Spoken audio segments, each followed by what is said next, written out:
नमस्कार दोस्तों, आप सभी को मैं मेरे श्री सत्यगाथा चैनल पर स्वागत करता हूँ। एक पुस्तक है जिसका नाम है भविष्य मालिका और ये पुस्तक पर 50 जन साधुओं की भविष्यवाणी को एकत्रित करके लिखा गया है।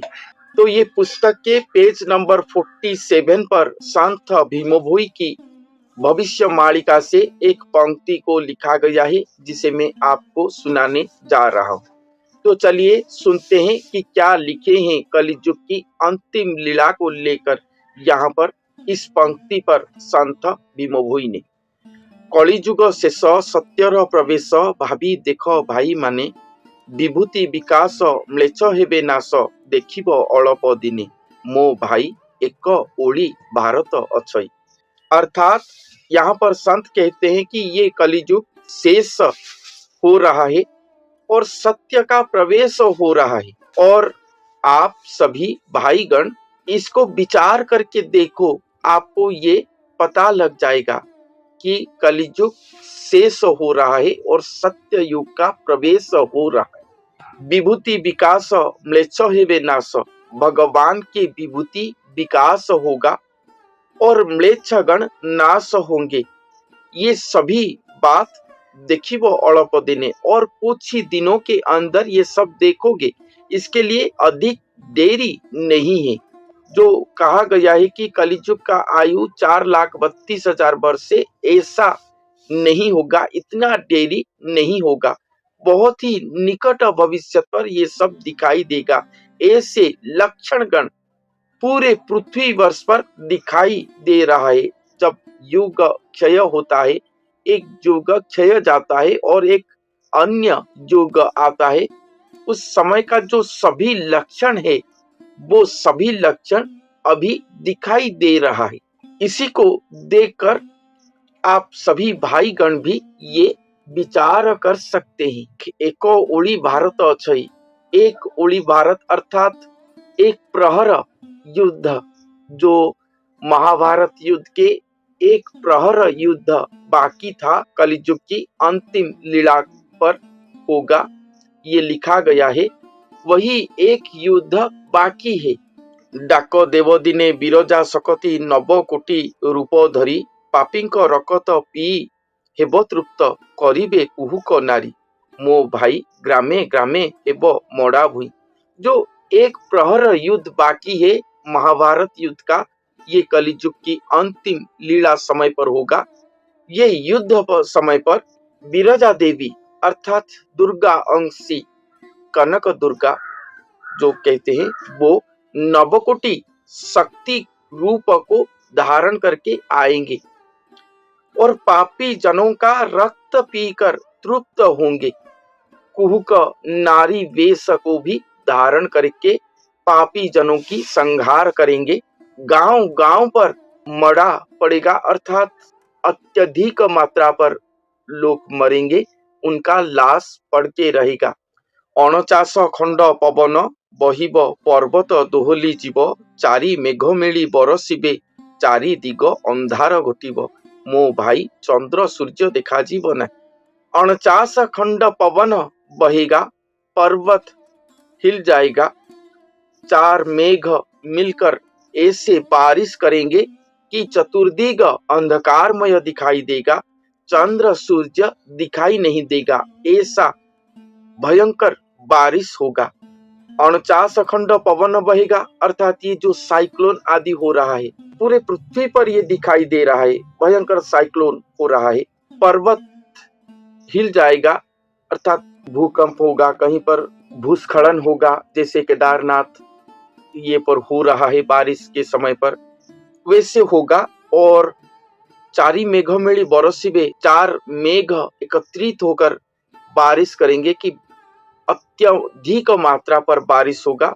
चतुर्दिग अंधकारमय दिखाई देगा, आकाश में बादल इस तरह की रहेंगे कि चंद्र सूर्य कुछ भी दिखाई नहीं देंगे, हफ्ते हफ्ते तक दिखाई नहीं देंगे।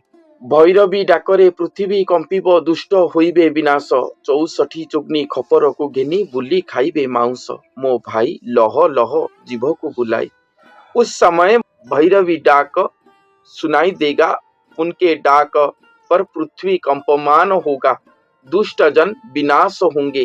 64 जोगनी जन अपने हस्त पर खरपर लेकर नरमांस भक्षण करके घूमेंगे, अपने जीवा को लह लह करके घूमेंगे। ऐसे महाभयंकर स्थिति होगा जब कल्कि भगवान आएंगे, अपना संहार लीला करेंगे। लांचुआ पेंचुआ खचुआ मिछुआ पर घर बुढ़ा जन देवी कबले पड़ी अवहेले जीवे समन भुवन। मो भाई दंभ गर्व रहिब नहीं। लांचुआ अर्थात जो घूस वगैरह लेते हैं, पेंचुआ जो कि अन्य को कष्ट देने वाले बात हमेशा कहते हैं, खचुआ पीठ पीछे जो अन्य की बुराई करते हैं, मिछुआ मिथ्यावादी जन, पर घर बुढ़ा जन अर्थात अन्य घर को तोड़ने वाले लोग, ये सभी जन देवी के द्वारा दंडित होंगे। अवहेले जीवे समन भुवन, अवहेला पर समन भुवन अर्थात यमपुर को जाएंगे, अर्थात ये सब देवियों के द्वारा दंडित होंगे, अनेक रोग वैराग पर पड़ेंगे और अनेक कष्ट जंत्रणा पाकर जम भुवन को जाएंगे। किसी का भी दंभ गर्व नहीं रहेगा। बाप झियंकर पीरती होइब भाई संगरे भौणी, चाखंडक पाई भाई भाई मुंड भाई पकाइब हाणी। मो भाई धर्म विचार सुनिबे नहीं। और ऐसा कलिजुग आएगा कि पिता कन्या के बीच, भाई बहन के बीच कुप्रीतिभाव रहेगा। एक चाखंड जमीन के लिए भाई अपने भाई को मार देगा, धर्म विचार कुछ भी नहीं रहेगा। कामांगी होइबे नारी बसानर, पिता माता को मारिबे, भार्या बोले पति सुधर्म को छाड़ी अति अन्याय करिबे। मो भाई कली जुग शेष रीति यही। नारी जन कामांगी होंगे और उन्हीं के काम बस पर नर रहेंगे।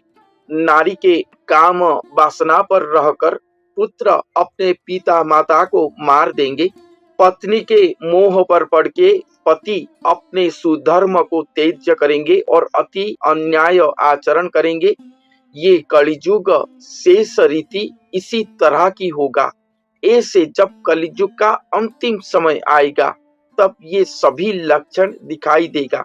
कलिजुग पर जब ये सभी लक्षण दिखाई देगा तभी श्री भगवान अवतरण करेंगे और अपना लीला करेंगे। ये सभी संकेत है।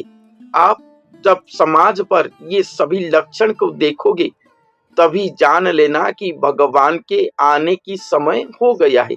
और भी बहुत लक्षण लिखे, मगर संत भीमभोई जी की ये जो पंक्ति है इस पर इतना कुछ लिखा गया है। भक्तों का कषण देखी भगवान संहार सकती धरी, जोगो निद्रा तेजी बाहर होइबे अश्व उपरे आरोही। मो भाई खंडा धरिण अश्व आरोही। संथ को पालिबे दुष्ट संहारिबे मही भारा उश्वासिबे। गोलोक वैकुंठ मर्त्यरे रचिण नित्य राहस रचिबे। मो भाई याकू भाभी कहे भीमभोई। भक्त जनों के कषण को देखकर, कष्ट को देखकर स्वयं भगवान संहार शक्ति को धारण करके, जोग निद्रा को त्याज्य करके, अश्व के ऊपर आरोहण करके, खंडा धारण करके आएंगे। संत जनों को पालन करेंगे, दुष्ट जनों को संहार करेंगे और मही भारा उश्वास करेंगे। यही पृथ्वी पृष्ठ पर गोलोक वैकुंठ रचना करेंगे और वहां पर नित्य राहस रचेंगे। संत भीमभोई कहते हैं कि यही भाव को विचार करके ये सभी बात सभी जनों को वो बता रही है। तो यहाँ पर जो लिखा गया है कि भगवान संहार शक्ति को धारण करके आएंगे। ये जो संहार शक्ति को धारण करेंगे, ये संहार लीला करेंगे इस धरती पर। इस संहार लीला पर अनेक लोग मर जाएंगे। अन्य स्थानों पर लिखा गया है कि कोटि कोटि मात्रा पर लोग मरेंगे। कौन कैसे मरेगा कोई ठिकाना नहीं रहेगा। प्राकृतिक दुर्विपाक कहीं पर होगा और कहीं पर रोग वैराग दिखाई देगा, मगर ये सभी के पीछे मातृ शक्तिगण रहेंगे, जो कि लिखा गया है कि विरजा देवी नवकोटि शक्ति को धारण करके आएंगे। नवकोटि शक्ति, और ये शक्तिगण शून्य देही होकर घर घर घूमेंगे, पापी दुराचारी जनों को ढूंढ ढूंढ के मारेंगे। कोई कुछ जान नहीं पाएगा, उन्हें देख नहीं पाएगा, ऐसे संहार लीला होगा। भगवान जोग निद्रा तेज करके आएंगे, तभी होगा। अश्व के ऊपर आरोहण करेंगे, खंडा धारण करेंगे। तो ये एक संकेत है, मैं मेरे चैनल पर इसे वर्णन किया हूं कि अश्व अर्थात एक आदमी, एक नर स्वरूप, एक सिद्ध गुरु स्वरूप, जो कि स्वयं भगवान को धारण करने वाले क्षमता रखे होंगे अपने पास। जैसे अश्व अपने शरीर पर, अपने पृष्ठ पर अपने सहिष को धारण करके चलता है, उसी तरह इस लीला पर स्वयं सृष्टिकर्ता श्री जगन्नाथ महाप्रभु आएंगे और उन्हें अपने शरीर पर धारण करके चलने की क्षमता उनके पास होगा। ये बात को मैं आज तक वर्णन कर रहा हूं, अनेक तत्व जोग करके जो संत जनों ने उड़ीसा की भविष्यवाणी का ग्रंथ पर वर्णन करे हैं, नाना प्रकार पर वर्णन करे हैं, वही बात को मैं वर्णन कर रहा हूं, जो कि महातत्व जोग है, महाप्रेम जोग है, महासाधन जोग है। ये बात पहले कभी नहीं हुआ था, ना आगे कभी होगा। ये स्वतंत्र महा अवतार है श्री जगन्नाथ महाप्रभु के। और ये जो खंडा, ये ज्ञान खड़क है, जिसको धारण करके वो संहार लीला करेंगे, संत जनों को उद्धार करेंगे और दुष्ट जनों को संहार करेंगे। स्वयं ससंपूर्ण कला पर आएंगे, इसीलिए उन्हें किसी के साथ युद्ध करने की आवश्यकता नहीं, वो अपनी महा इच्छा पर ही दुष्ट जनों का संहार कर देंगे। ऐसा भी अन्य स्थानों पर लिखा गया है। ये छोटा सा पंक्ति है, कुछ पारिपार्श्विक लक्षण सहित कुछ सांकेतिक भाषा पर श्री भगवान के आगमन के ऊपर सूचना दिया गया है। और गोलक वैकुंठ मर्त्य पर रचना करेंगे। गोलक वैकुंठ धाम महाशून्य के सर्वोच्च पर रहता है, जहां पर स्वयं श्री जगन्नाथ महाप्रभु एकमात्र विराजमान करते हैं। वही गोलक वैकुंठ सिंहासन को त्याग करके वो नर के शरीर पर आए होंगे, और वो नर अपने महाज्ञान महाजोग शक्ति के द्वारा अपने शरीर पर ये गोलक वैकुंठ स्थान तैयार किए होंगे। मर्त्य पर वो खुद गोलक वैकुंठ धाम होंगे, ऐसा अन्य स्थानों पर वर्णन है। वही गोलक वैकुंठ पर आकर स्वयं श्री जगन्नाथ महाप्रभु विराजमान करेंगे, और जहां पर एक ही नर शरीर पर वो दिव्य महापुरुष और भगवान का महामिलन होगा। एक एकाकार एक शरीर होंगे, जो कि नित्य राहस महानित्य राहस के नाम पर भविष्यवाणी का ग्रंथों पर वर्णन है। वही नित्य महानित्य राहस को देखकर ये कली राक्षस भय से प्रकंपित होगा, और उसका अंतिम समय आ गया ये वो जान लेगा। ऐसे महालीला होगा कलियुग की अंतिम लीला समय पर। संत भीमभोई की ये छोटा सा एक पंक्ति, जिस पर कुछ बातें लिखा गया है कलियुग की अंतिम लीला को लेकर। तो आज के लिए इतना ही, धन्यवाद।